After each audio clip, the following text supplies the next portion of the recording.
China. A dichotomous land of centuries-old tradition and cutting-edge technology has been churning out a myriad of cinematic treasures that belong on your watch list. So on this IMD Brief, we present a streaming passport to just a few of our favorites from and about China. Chinese filmmaking dates back to 1905, within a decade of the art form's 1896 introduction to the world. But most international audiences became captivated by Hong Kong cinema in the late 60s and early 70s, when genre productions explode on the scene.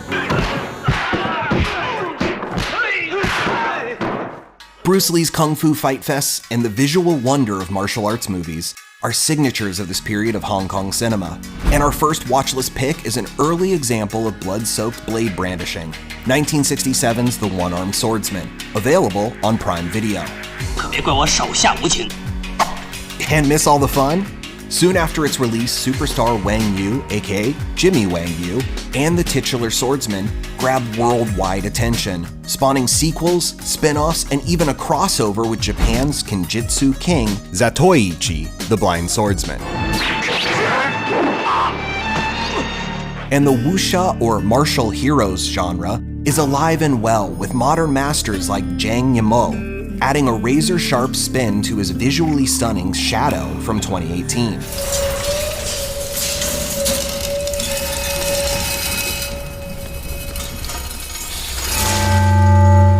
Or writer-director star Stephen Chow, literally spinning wuxia on its head for 2004's hilariously cartoonish Kung Fu Hustle.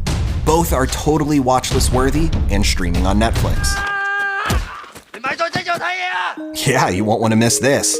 In the tradition of France or Italy, Hong Kong enjoyed its own new wave of filmmaking in the 80s and 90s that has evolved and elevated the artistry of its style and storytelling. And for an unexpired taste, we recommend adding director Wong Kar-wai's two-part tale of lost lovers and love lost, Chungking Express, now streaming on the Criterion Channel. 你是不会了解我的。 If you're not in the US or Canada, Quentin Tarantino released Chungking Express on his own DVD label to make sure the world can experience the beauty and tragedy of Wong's award-winning films. If you're a fan of the classics, this 1948 poetic post-war unrequited romance is considered to be China's best movie ever made. And it just so happens to be the all-time favorite of Wong Kar-wai, Spring in a Small Town, now streaming on Prime Video. 假如现在我叫你跟我一块儿走，你也说随便我吗？真的吗？ Flipping channels to TV recommendations, we'd suggest a quick culinary trip with Anthony Bourdain to another hub of Chinese filmmaking, Shanghai. Watch it on the CNN Go app or rent it from Prime Video. The first episode of the fourth season of Bourdain's tasty travel series, Parts Unknown, explores Shanghai's finest in wontons to wine cellars. Food is the best weapons on earth to make peace.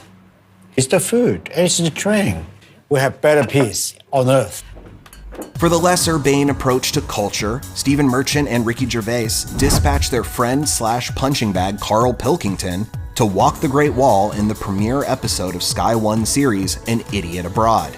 You can rent all of the self-proclaimed homebody's misadventures on Prime or Google Play. Okay, I'll give you a challenge. What sort of challenge? What's the other challenge? Lastly, we look to the future of Chinese cinema to recommend this sumptuous story from young filmmaker B. Gun.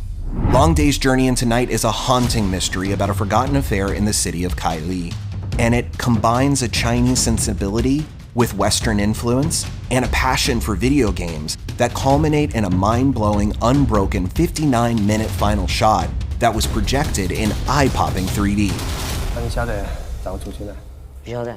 Catch Long Day's Journey into Night on the Criterion Channel, Canopy, or rent it on Prime Video.